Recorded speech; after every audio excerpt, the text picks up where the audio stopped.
सहास्मि नमो गुरवे न गुरोः परमं शिशुरस्मि गुरोः मतिरस्ति गुरौ मम पाहि गुरो ब्रवीमि संस्कृतं वाचा ध्यायामि संस्कृतं हृदा कुर्वे सेवाञ्च कायेन वन्दे संस्कृतमातरम् यो नरः संस्कृतव्योम्नि ह्यालयं रमते मुदा संस्कृतिं चैव संस्कारं विन्दते नात्र संशयः। सर्वेषां सुप्रभातम्। आदौ कण्ठपाठं कुर्मः। तत्र अद्य नूतनशब्दं पठामः। भवत् शब्दः, भवती शब्दः, वधू शब्दः इति। ये कण्ठपाठं कर्तुम् इच्छन्ति हस्तम् उत्तोलयन्तु। माधवराज महोदय, पाठयामि, अनुवदतु। अस्ति वा? श्रूयते? कैन यू हियर मी महोदय? हरि ओम्। अस्तु, अनन्तरम् अवकाशं ददामि। कृष्णमूर्ति महोदय। आं भगिनि। अहं पाठयामि, अनुवदतु। तकारान्तः पुल्लिङ्गः भवत् शब्दः। तकारान्तः पुल्लिङ्गः भवत् शब्दः। भवान् भवन्तौ भवन्तः। भवान् भवन्तौ भवन्तः। हे भवन् हे भवन्तौ हे भवन्तः। हे भवन् हे भवन्तौ हे भवन्तः। भवन्तं भवन्तौ भवतः। भवन्तं भवन्तौ भवतः। भवता भवद्भ्यां भवद्भिः। भवता भवद्भ्यां भवद्भिः। भवते भवद्भ्यां भवद्भ्यः। भवते भवद्भ्यां भवद्भ्यः। भवतः भवद्भ्यां भवद्भ्यः। भवतः भवद्भ्यां भवद्भ्यः। भवतः भवतोः भवताम्।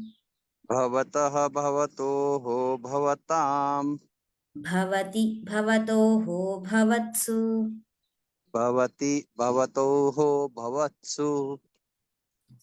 धन्यवादः महोदय। माधवराज महोदय, अधुना शक्यं वा पश्यतु। Can you hear me?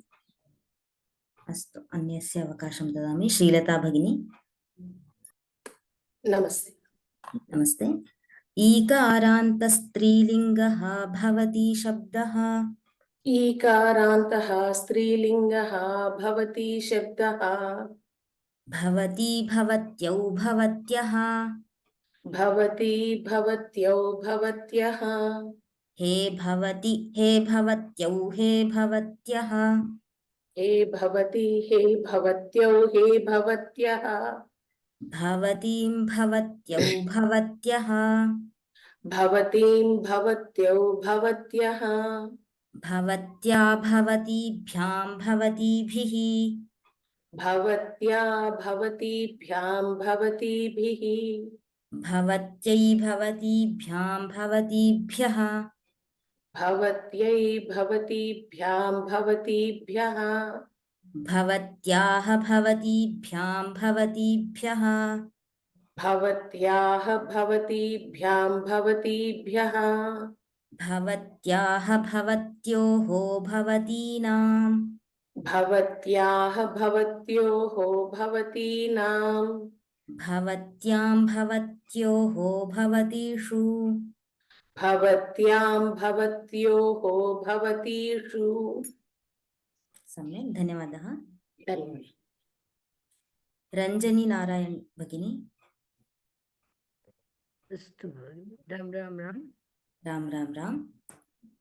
ऊकारान्तस्त्रीलिङ्गः वधू शब्दः। ऊकारान्त स्त्रीलिङ्गः वधू शब्दः। वधूः वध्वौ वध्वः। वधूः वध्वौ वध्वः।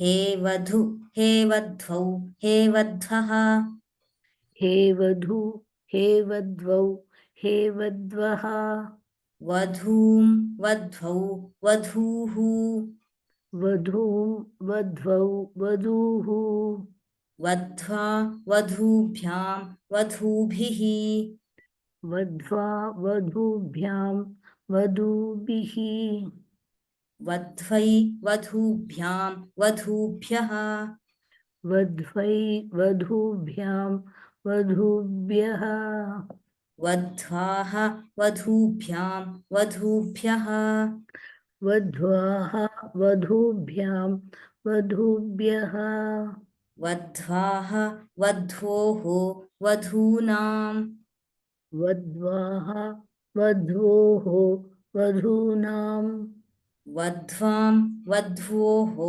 वधूषु वध्वां वध्वोः वधूषु। सम्यक् धन्यवादः भगिनी। धन्यवादः। एवम् अग्रे धातुरूपं पश्यामः। तत्र एतावता वयं लट् लृट् लङ् लोट् एतेषां लकाराणां रूपाणि ज्ञातवन्तः। अद्य विधिलिङ् इति लिङ्लकारस्य रूपाणि पश्यामः। अयं लकारः सम्भावनार्थे मेड् पासिबल् इति यथा यदा वयं वाक्ये प्रयोगं कुर्मः तस्मिन् अर्थे भवति। आदौ शब्दरूपाणि धातुरूपाणि पश्यामः, अनन्तरं वाक्यरचना कथम् इत्यादि अग्रिमवर्गेषु ज्ञास्यामः। प्रदीप राज महोदय। नमस्ते भगिनी। नमस्ते।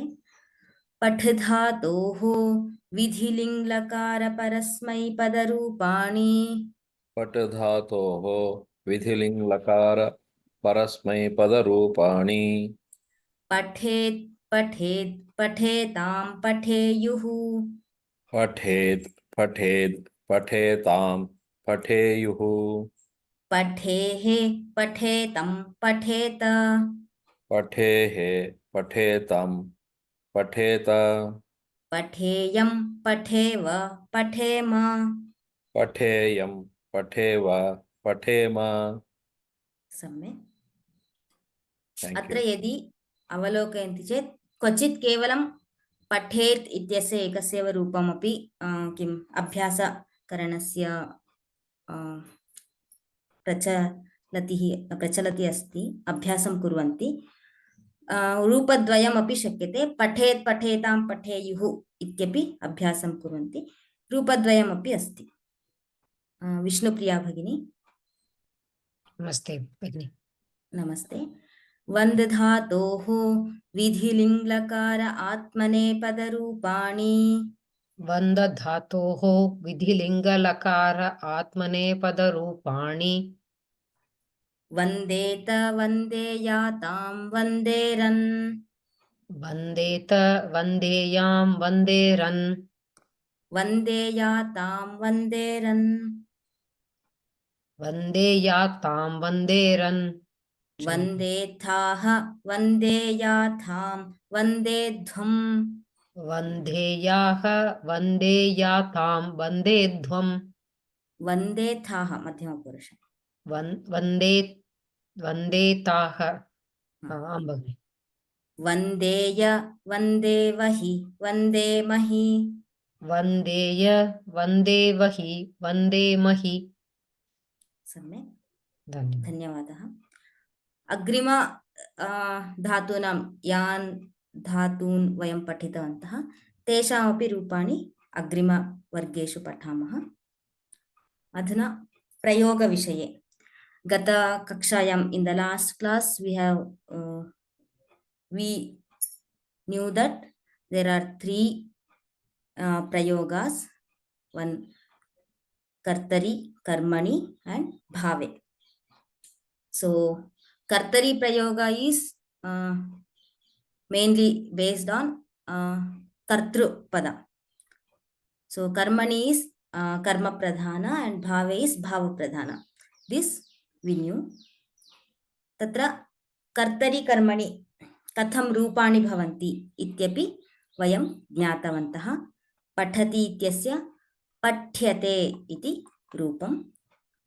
पिबति पीयते ईकारान्तः अस्ति।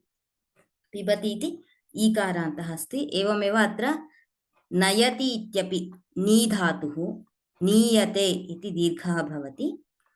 भवति भूयते इति भवति। एवमेव हूयते इत्यपि ऊकारः अस्ति, तत्रापि हूयते इति भवति। अग्रे वन्द् धातुः, वन्द्यते। एवमेव सेव् धातुः अस्ति, सेव्यते इति भवति। करोति, क्रियते, कृ इति धातुः ऋकारः अस्ति तत्र धातु, अतः क्रियते। स्मृ इति धातुः, अत्रापि ऋकारः अस्ति, परन्तु अत्र स्मर्यते इति रूपं भवति। एवमेव प्रच्छ धातुः पृच्छ्यते इति रूपं भवति इति ज्ञातवन्तः। तत्र आदौ एतेषां इदानीम् ईषत् परिचयं प्राप्तवन्तः। वयमपि अभ्यासं कुर्मः। पठति इत्यस्य पठ्यते, लिख्यते, गम्यते, गम् धातुः गम्यते, धाव् धातुः धाव्यते, ताडयति इति रूपम् अस्ति। तत्र ताड् इति धातुः ताड्यते, भक्षयति, भक्ष इति भवति, भक्ष्यते इति रूपं। स्थापयति, स्थाप् इति भवति, स्थाप्यते। एवं धातोः एव य पुनः ते इति भवति। क्षाल धातुः क्षाल्यते, पीयते ज्ञातवन्तः। एवमेव गीयते, ज्ञायते, ज्ञा धातुः ज्ञायते। स्था धातुः अस्ति तिष्ठति इत्यस्य, सो स्थीयते, ईकारः भवति। स्था इति आकारः अस्ति, अतः अत्र ईकारः स्थीयते इति। नी धातुः नीयते। पश्यति इत्यस्य दृश् धातुः, अतः दृश्यते इति कर्मणि भवति। वन्द् धातोः वन्द्यते। कम्प् इति धातोः कम्पते इति आत्मनेपदधातुः, तत्र कम्प्यते इति कर्मणि भवति। सेव् धातुः सेव्यते। याच् धातुः याच्यते। ऊह ऊह् धातुः ऊह्यते। वृद् धातुः, अतः वृध्यते। सह धातुः सह्यते इति। एवं परस्मैपद आत्मनेपद धातूनां कर्मणि कथं रूपं भवति इति ज्ञातवन्तः। इदानीं तत्र प्रयोगः कथं भवति इति पश्यामः। अत्र वाक्यं पश्यन्तु। बालकः पठति, दिस् इस् कर्तरि। बॉय रीड्स् इति वदामः आङ्ग्लभाषायां चेत्। कर्मणि प्रयोगे किं भवति? पठ्यते इति ज्ञातवन्तः। बॉय रेड इति एक्टिव वॉइस पैसिव वॉइस जानन्ति खलु? तेन क्रमेण एव बालकेन पठ्यते इति भवति। अत्र कर्तरि प्रयोगे किं भवति? कर्ता, कर्तृपदं सर्वदा प्रथमाविभक्तौ भवति, परन्तु कर्मणि प्रयोगे कर्तृपदं सर्वदा तृतीयाविभक्तौ भवति। इदं स्मर्तव्यम्। कर्तरि प्रयोगे प्रथमा विभक्तिः कर्तृपदस्य, कर्मणि प्रयोगे तृतीया विभक्तिः कर्तृपदस्य इति ज्ञातव्यम्। इदानीं बालकः पश्यति, बालकेन दृश्यते। बालिका पठति। स्त्रीलिङ्गस्य तृतीया विभक्ति एकवचनरूपं किं? बालिका इत्यस्य बालिकया, बालिकया पठ्यते हरिः पठति इति अस्ति चेत् हरिणा पठ्यते। यानं गच्छति इति अस्ति नपुंसकलिङ्ग। यानं गच्छति, यानेन गम्यते इति एवं कर्मणि प्रयोगे कर्तृपदस्य तृतीया विभक्तिः भवति। कानिचन वाक्यानि पश्यामः। इदानीम् अत्र आदौ अभ्यासं कुर्मः। रामः इति अत्र कर्तृपदम् अस्ति, क्रीडति वन्दते इति क्रियापदम् अस्ति। वाक्यरचना कथं करणीया? रामः क्रीडति, कर्मणि प्रयोगे रामेण क्रीड्यते। पुनः रामः वन्दते, रामेण वन्द्यते इति एवं वाक्यं वक्तव्यम्। अभ्यासं कुर्मः। तत्र कः वक्तुम् इच्छति? अमृता भगिनी। नमस्ते मैम। नमस्ते। फर्स्ट टेल कर्तरी प्रयोग, आफ्टर दैट कर्मणि। लता क्रीडति, लताया क्रीड्यते। क्रीड्यते, लतया क्रीड्यते। लतया क्रीड्यते। लता वन्दते, लता वन्द्यते। तृतीया विभक्ति लतया वन्द्यते। लतया वन्द्यते। युवकः क्रीडति, युवकेन क्रीड्यते। सम्यक्। युवकः वन्दते, युवकेन वन्द्यते। शिक्षकः क्रीडति, शिक्षकेन क्रीड्यते। शिक्षकः वन्दते, शिक्षकेन वन्द्यते।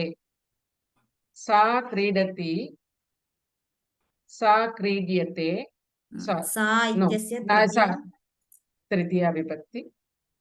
सा ते ताः, तां ते ताः, तया तया क्रीड्यते, तया वन्द्यते।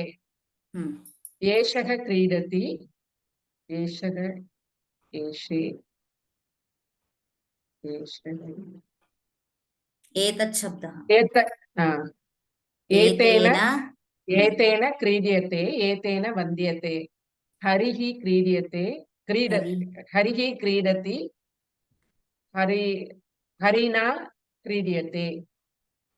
हरिः वन्दते, हरिणा वन्द्यते। तत् क्रीडति, तत् क्रीड्यते, तत् वन्दते,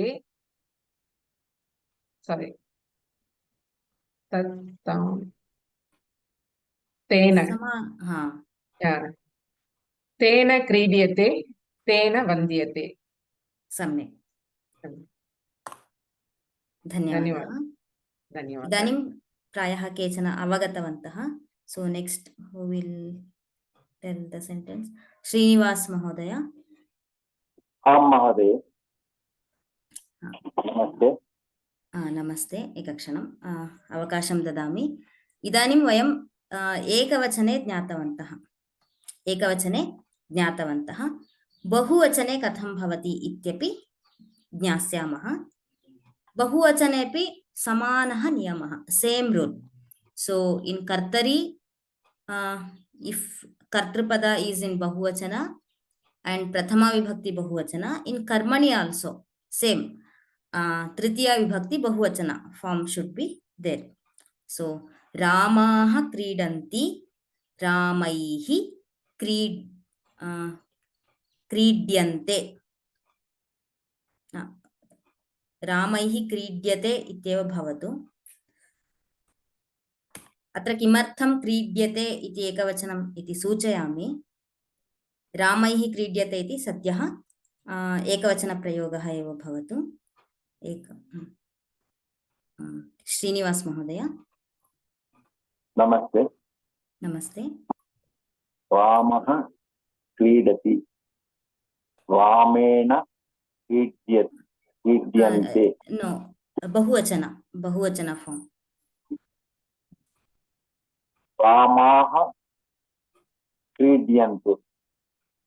रामाः सद्यः क्रीड्यते इत्येव भवतु। रामः क्रीड्यते। लता क्रीडति। लताः क्रीड्यते। लताः क्रीडन्ति, लताभिः क्रीड्यते। लताभिः क्रीड्यते। युवकः क्रीडति। क्रीडन्ति, युवकाः क्रीडन्ति। युवकाः क्रीडन्ति। युवकेभ्यः युवकैः युवकैः क्रीड्यते। शिक्षकाः युवकाः वन्दन्ते।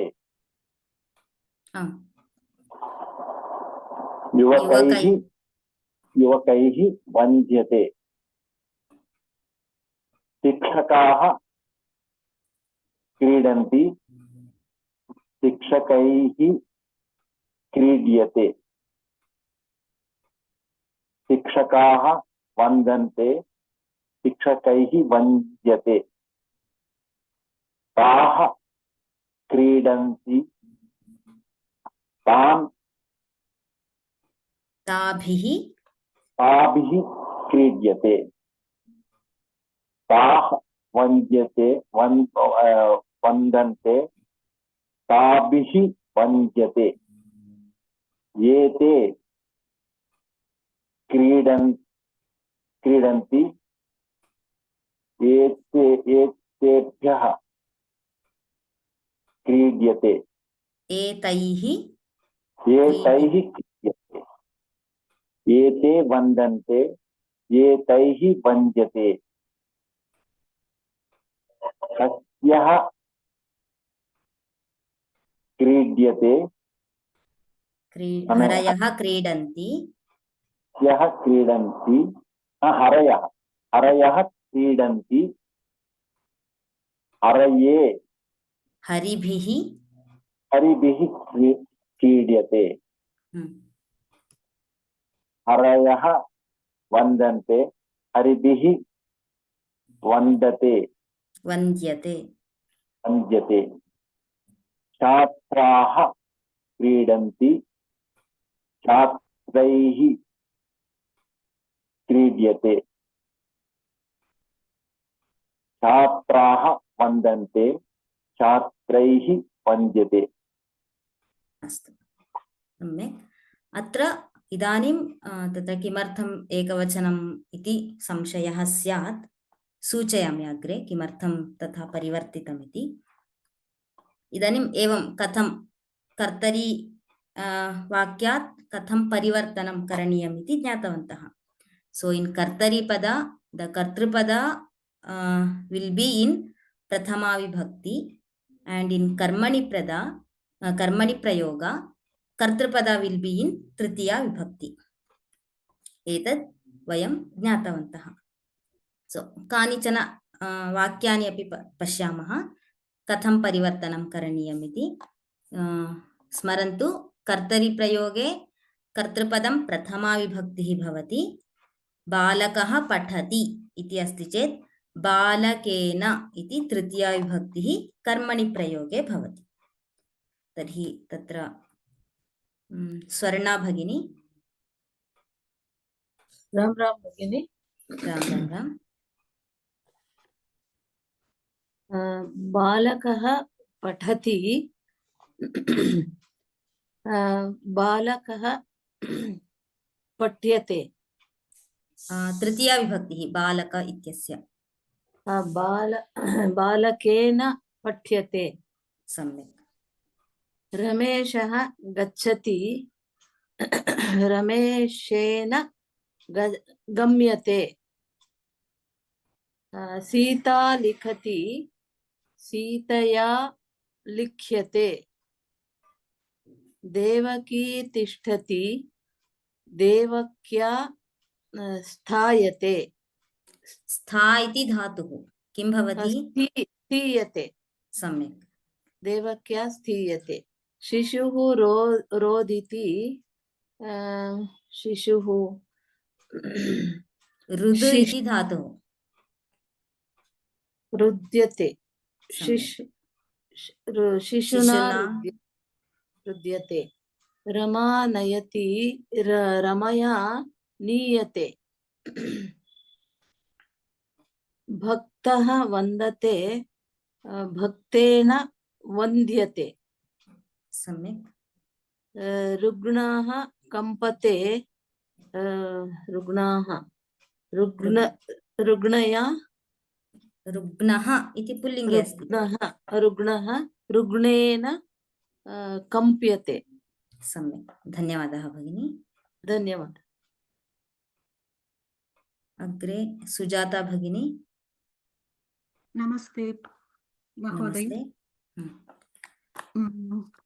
हरिणा हरिः क्षालयति रविः Sorry. इति अस्ति। रविः क्षालयति रविणा क्षाल्यते सम्यक्। शम्भुः पालयति शम्भुना पाल्यते सः कीर्तयति। कीर्तयति ओके सः कीर्तयति तेन कीर्त्यते गुरुः परीक्षते गुरुणा परीक्ष्यते भिक्षुकः याचते भिक्षुकेन याच्यते बालः वर्धते बालेन वर्ध्यते वृद्ध इति धातुः। सारी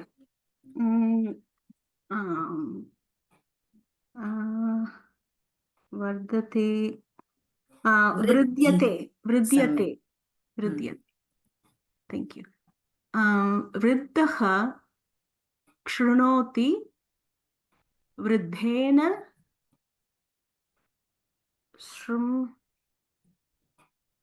श्रूयते। श्रूयते श्रूयते सा करोति तया कुर् कृ धातुः क्रियते क्रियते। सम्यक्, क्रियते। धन्यवादाः। धन्यवादः। एवम् अस्माभिः अभ्यासः करणीयः। इदानीं कथं कर्तरी अस्ति चेत् कर्तरी प्रयोगे वाक्यमस्ति चेत् कर्मणि कथं भवति इति ज्ञातवन्तः। नियममपि ज्ञातवन्तः। कः नियमः? इन् कर्तरी प्रयोगा कर्तृपदा विल् बि इन् प्रथमा विभक्ति. इन् कर्मणि प्रयोगा कर्तृपदा विल् बि इन् तृतीया विभक्ति. So the action पठति गच्छति इत्यादीनां किं भवति? य ते इति कर्मणि प्रयोगे भवति. पठ्यते गम्यते इति ज्ञातवन्तः। अग्रे वाक्यं पश्यामः। बालकः फलं खादति इति वाक्यमस्ति। नियमः कः आसीत् तत्र? कर्तृपदं प्रथमा विभक्तौ भवति, कर्मपदं द्वितीया विभक्तौ भवति, क्रियापदं कर्तृपदं अनुसरति इति ज्ञातवन्तः। इदानीम् अत्र किं बालकः इति प्रथमा विभक्तिः एकवचने अस्ति। खादति इति तत्र किं? तत्रापि एकवचनम् अस्ति। खादति इति एकवचनम् अस्ति। कर्मणि प्रयोगे कथं भवति? बालकेन, बालकः इत्यस्य तृतीया विभक्तिः भवति। बालकेन फलं प्रथमा विभक्तिः। फलम् इति नपुंसकलिङ्गशब्दः, अतः फलं फले फलानि, फलं फले फलानि इति प्रथमा द्वितीया विभक्त्योः समानरूपाणि भवन्ति। अत्र प्रथमा विभक्तिः फलम् इत्यस्य खाद्यते इति अत्र अवलोकयन्तु। पूर्वं वयं ज्ञातवन्तः कर्तृप्रधानः कर्तरिप्रयोगः, कर्तरिप्रयोगः, कर्तृप्रधानः कर्तरिप्रयोगः. So the kriyapada always follows the vachana and purusha of kartrupada here in kartari prayoga. Karmani prayogaha karma pradhanaha.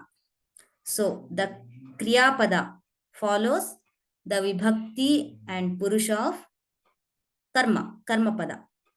So karma padanugunam क्रियापदस्य परिवर्तनं भवति. फलम् इति एकवचनमस्ति, अतः खाद्यते इति भवति. अत्र एक्टिव वॉइस पैसिव वॉइस. बालकः फलं खादति, a boy eats a fruit इति भवति चेत् कर्मणि प्रयोगे किं भवति? A fruit eaten by a boy इति यथा आंग्ले परिवर्तनं भवति तद्वत् अत्र कर्मणि प्रयोगः पैसिव वॉइस भवति, कर्तरि प्रयोगः एक्टिव वॉइस भवति. इदानीम् अन्यत् फलं मास्तु, श्लोकः इति अस्ति. श्लोकः इति अस्ति चेत् कर्तरि प्रयोगे कथं भवति? बालकः श्लोकं पठति, बालकः श्लोकं पठति इति. श्लोकः इति प्रथमा विभक्तिः, श्लोकम् इति अत्र द्वितीया विभक्तिः भवति. तर्हि बालकः श्लोकं पठति इति वाक्यस्य कर्मणि प्रयोगे कथं परिवर्तनं भवति? बालकेन श्लोकः, श्लोकः इति प्रथमा विभक्तिः, बालकेन श्लोकः पठ्यते, बालकेन श्लोकः पठ्यते. In the same way, बालिका श्लोकं पठति, बालिका श्लोकं पठति कर्तरि प्रयोग. In कर्मणि बालिकया श्लोकः पठ्यते, बालिकया श्लोकः पठ्यते. So if it is स्त्रीलिंग, बालकः कथां शृणोति, कथा is स्त्रीलिंग and कथां is द्विवचन. बालकः कथां शृणोति, बालकेन कथा श्रूयते, बालकेन कथा श्रूयते इति भवति. बालिका कथां शृणोति, बालिकया कथा श्रूयते. एवं कर्तरि प्रयोगतः कर्मणि प्रयोगस्य परिवर्तनं भवति. अत्रापि वयं will try to change the sentences here. Phaniraj महोदय. हरि ओम महोदय. हरि ओम. दोषः, एकक्षणं, दोषः भवति इति भीतिः मास्तु. वयं स्वयं यदा अन्यः when someone is chanting or telling the sentences, then we will be mute, but no problem, we can practice in mute only. So अस्तु वदतु महोदय, भवान् वदतु अधुना. बालकः पुस्तकं पठति, बालकः अकारान्त पुल्लिङ्गः एकवचन प्रथमपुरुष, पुस्तकं पठति कर्मपद, पुस्तकं पठति क्रियापदम्. बालकः पुस्तकं पठति, कर्मणि प्रयोगः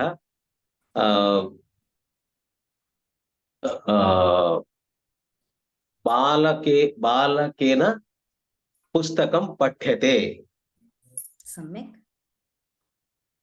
अर्जुनः कार्यालयं गच्छति, अर्जुनः कार्यालयं गच्छति, अर्जुनेन कार्यालयं गम्यते. कार्यालय लयम् इति पुल्लिङ्गः वा नपुंसकलिङ्गः वा? कार्यालयः पुल्लिङ्गः तर्हि तथा तथा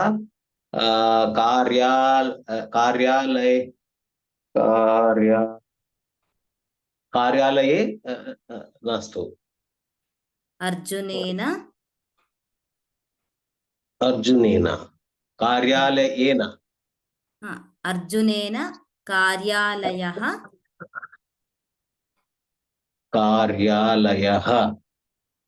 अस्तु अस्तु अर्जुनेन कार्यालयः गम्यते। सम्यक्। सीता लेखनीम् आनयति। स्त्रीलिंग शब्द आकारान्तः प्रथम पुरुष एकवचन सीता भी लेखनीयम् एकैकमेव कुर्मः।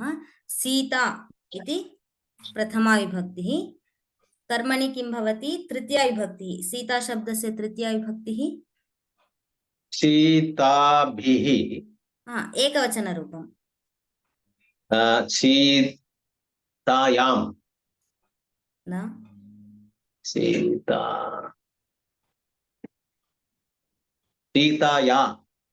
सीताया सम्यक्। इदानीं लेखनीम् इति गौरी शब्दवत् लेखनी इति ईकारान्त स्त्रीलिङ्गः। सो लेखनीम् इस् इन् द्वितीया विभक्ति। प्रथमा विभक्ति किं भवति? लेखनी। सम्यक्। इदानीं वाक्यं सीतया लेखनी आनयति आनीयते सीतया लेखनी आनीयते। नटः अभिनयं करोति। नटः प्रथमपुरुष पुल्लिङ्गः एकवचन। नटे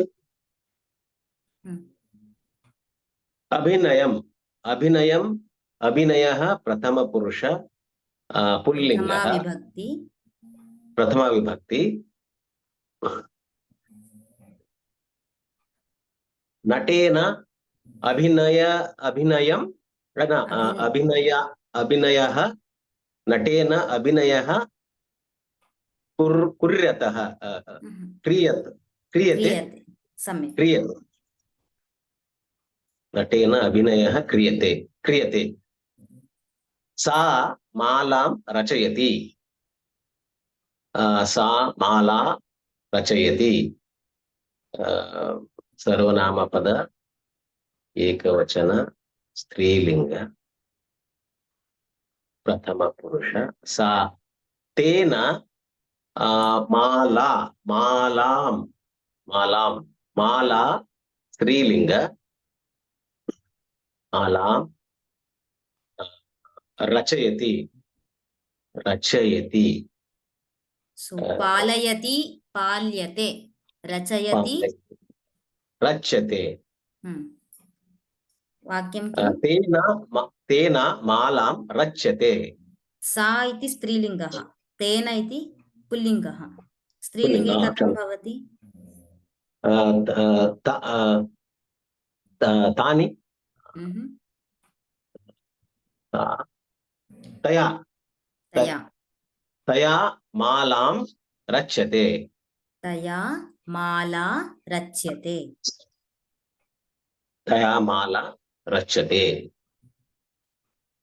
रमा श्लोकं स्मरति। स्त्रीलिंग शब्दः रमा।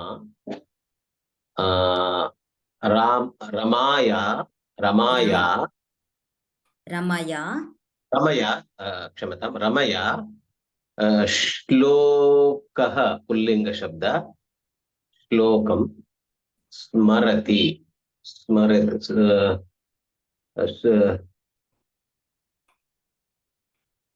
स्मर्यते। रमया श्लोकं स्मर्यते। रमया श्लोकः स्मर्यते।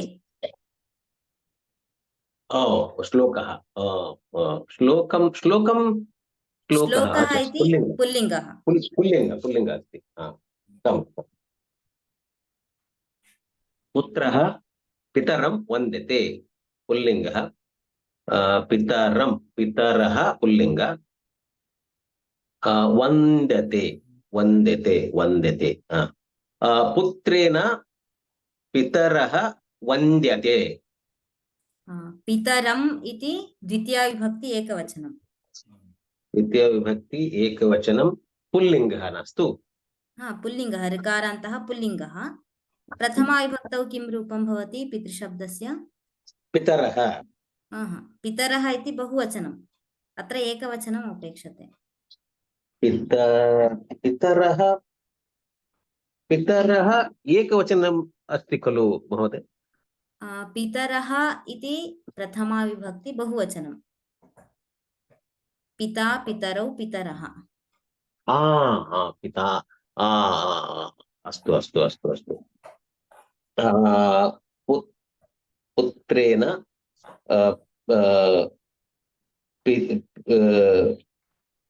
पितरं वन्द्यते। पिता वन्द्यते। पुत्रेण पिता वन्द्यते। पुत्रेण रेफा अस्ति खलु? सम्यक्। णत्वम् आगच्छति।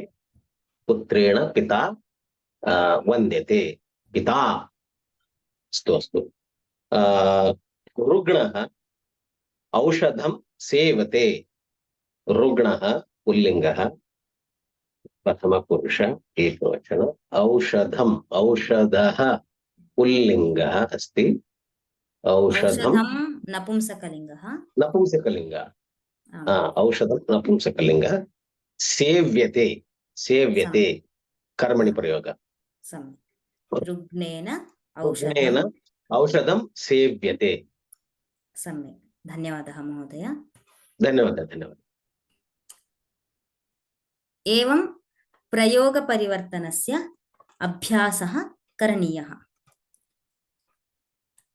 अत्र इदानीं किञ्चित् ज्ञातवन्तः कथं भवति इत्यादिकम्।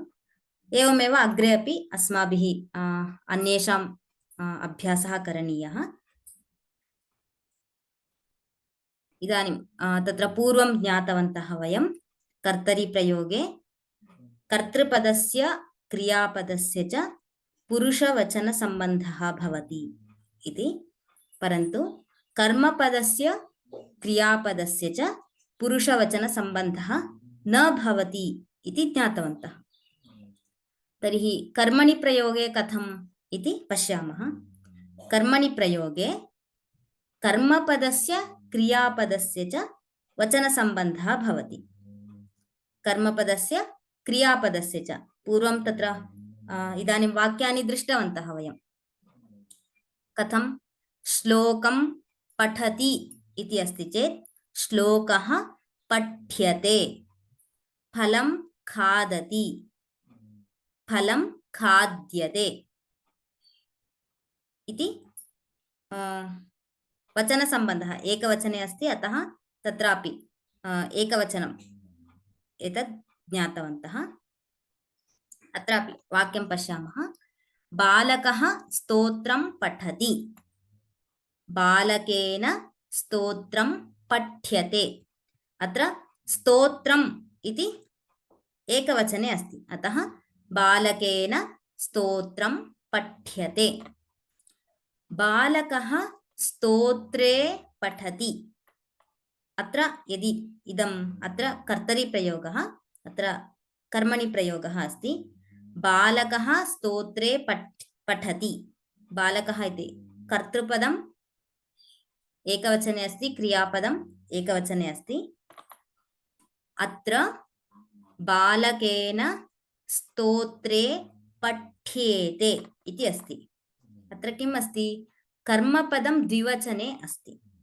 कर्मपदं द्विवचने अस्ति, अतः क्रियापदम् अपि द्विवचने अस्ति, पठ्येते इति। एवमेव बालकः स्तोत्राणि पठति। बालकेन स्तोत्राणि पठ्यन्ते बालकेन स्तोत्राणि पठ्यन्ते इति वचनसम्बन्धः अत्र अस्ति तत्र पूर्वं क्रीडति वन्दति इत्यत्र मया तत्र एकवचने परिवर्तितं तत्र ज्ञातवन्तः परिवर्तनं कृतम् इति अतः अत्र तत्र किमर्थं परिवर्तितम् इत्युक्ते तत्र कर्मपदं मया वाक्ये न योजितम् आसीत् अतः परिवर्तितम् अत्र इदानीम् अवलोकयन्ति चेत् ज्ञायते स्तोत्रम् एकवचने अस्ति अतः पठ्यते स्तोत्रे द्विवचनं पठ्येते स्तोत्राणि इति बहुवचने अस्ति अतः पठ्यन्ते इति भवति एवमेव अन्यदेकं वाक्यं पश्यामः सा ग्रन्थं पठति ग्रन्थशब्दः पुल्लिङ्गे अस्ति तस्य द्विवचनं ग्रन्थम् इति भवति सा इति प्रथमा विभक्ति एकवचनं कर्मणि प्रयोगे तया ग्रन्थः पठ्यते तया ग्रन्थः पठ्यते ते ग्रन्थं पठतः ताभ्यां ग्रन्थः पठ्यते अत्र पूर्वतन वाक्यखण्डस्य अत्र च भेदः अस्ति कः भेदः अत्र सर्वत्र कर्तरिप्रयोगे कर्तृपदम् एकवचने अस्ति कर्मपदस्य वचनपरिवर्तनं दृश्यते द्वितीयवाक्यखण्डे कर्तृपदस्य वचनभेदः अस्ति परन्तु कर्मपदम् एकवचने एव अस्ति कर्तृपदस्य वचनभेदः अस्ति कर्मपदम् एकवचने अस्ति तदनुसारमेव कर्मणि प्रयोगे तत्र कर्तृपदम् एकवचने आसीत् अतः अत्र कर्तृपदस्य कर्मणि प्रयोगे कर्तृपदस्य एकवचनरूपमेव अस्ति परन्तु कर्मपदं तत्तदनुसारं स्तोत्रम् अस्ति चेत् अत्रापि स्तोत्रम् इत्येव जातं कर्मपदं यस्मिन् वचने अस्ति तद्वचनं क्रियापदस्यापि अस्ति स्तोत्रं पठ्यते इति अत्र अवलोकयन्तु यद्यपि अत्र कर्तृपदस्य वचनपरिवर्तनं दृश्यते परन्तु अत्र सा पठति ते पठतः ताः पठन्ति कर्तृपदं क्रियापदं किं करोति कर्तृपदम् अनुसरति अतः एकवचने अस्ति चेत् पठति इति एकवचने ते इति द्विवचनम् अस्ति चेत् अत्र पठतः इति जातं परन्तु कर्मणि प्रयोगे क्रियापदं किं करोति कर्मपदम् अनुसरति अतः ग्रन्थः पठ्यते ग्रन्थः पठ्यते ग्रन्थः पठ्यते इत्येव भवति परन्तु अत्र कर्तृपदस्य वचनपरिवर्तनं भवति तया ग्रन्थः पठ्यते ताभ्यां ग्रन्थः पठ्यते ताभिः ग्रन्थः पठ्यते इति परिवर्तनं भवति इदानीं वचनसम्बन्धः अस्ति इति ज्ञातवन्तः पुरुषसम्बन्धः कथं भवति इति पश्यामः आदौ तावत् तत्र रूपाणि कथं भवन्ति इति पश्यन्तु पठति पठतः पठन्ति इति कर्तरिप्रयोगे एवमेव प्रथमपुरुषे मध्यमपुरुषे पठसि पठतः पठथ पठामि पठावः पठामः इति कर्तरिप्रयोगे अस्ति कर्मणि प्रयोगे कथं रूपाणि पठ्यते पठ्येते पठ्यन्ते पठ्यसे पठ्येथे पठ्यध्वे पठ्ये पठ्यावहे पठ्यामहे इति कर्मणि प्रयोगस्य कर्मणि रूपाणि एवं भवन्ति तत्र वाक्यं कथं भवति अत्र पठति। इदानीं कर्मणि प्रयोगे किम् अस्ति? क्रियापदं कर्मपदम् अनुसरति इति ज्ञातवन्तः। अतः स्तोत्रम् एकवचने अस्ति चेत् पठ्यते, स्तोत्रे द्विवचनं पठ्येते, स्तोत्राणि इति बहुवचने अस्ति, अतः पठ्यन्ते इति भवति। अस्य एकम् अभ्यासं कुर्मः। सरोजा सागर भगिनी। नमस्ते भगिनी। नमस्ते। पाठयामि, अनुवदतु। अत्र अवलोकयन्तु, कर्मणि प्रयोगे कर्मणि इति दत्तमस्ति। पठ धातोः लट्लकार परस्मैपदरूपाणि। पठ धातोः लट्लकार परस्मैपदरूपाणि। पठ्यते पठ्येते पठ्यन्ते। पठ्यते पठ्येते पठ्यन्ते। पठ्यसे पठ्येथे पठ्यध्वे। पठ्यसे पठ्येथे पठ्यध्वे।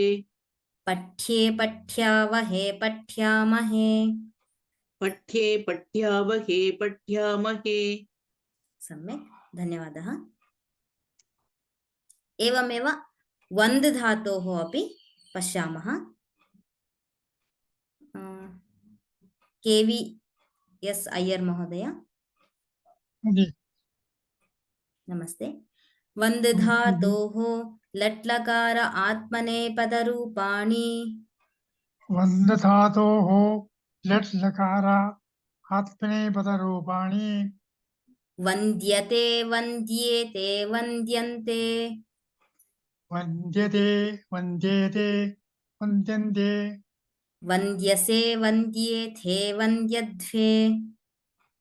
वन्द्यसे वन्द्येते वन्द्यध्वे। वन्द्ये वन्द्यावहे वन्द्यामहे। वन्द्ये वन्द्यावहे वन्द्यामहे। सम्यक्। एवम् अन्येषां धातूनामपि गच्छति इति अस्ति चेत् गम्यते गम्येते गम्यन्ते, गम्यसे गम्येथे गम्यध्वे, गम्ये गम्यावहे गम्यामहे इति परस्मैपदरूपाणि गम् धातोः रूपाणि। सेव् धातुः अस्ति चेत् सेव्यते सेव्येते सेव्यन्ते, सेव्यसे सेव्येथे सेव्यध्वे, सेव्ये सेव्यावहे सेव्यामहे इति एवं रूपाणि भवन्ति। अन्येषां धातूनाम् अभ्यासं कुर्मः। प्रायः अद्य समयः अस्तु, प्रश्नोत्तरं भवतु। तर्हि अद्य वयं किं पठितवन्तः इति एकवारं पश्यामः। भवत् भवती वधू शब्दरूपाणि कर्मणि प्रयोगस्य वर्तमानकाले कथं वाक्यरचना करणीया इति ज्ञातवन्तः। गृहकार्यं किं कर्तरितः कर्मणि परिवर्तनाभ्यासं कुर्मः। प्रश्नाः सन्ति वा?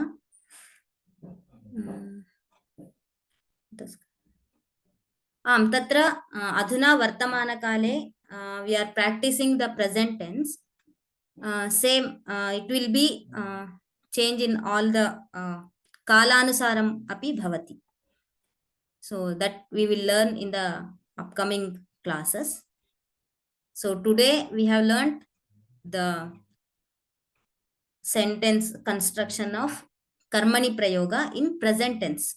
Only that's it. In the next class, we will learn how to change from kartari prayoga to karmani. That we will practice, and we will learn some more rules in karmani prayoga. धन्यवादाः। राम राम राम। सर्वे अपि अभ्यासं कुर्वन्तु।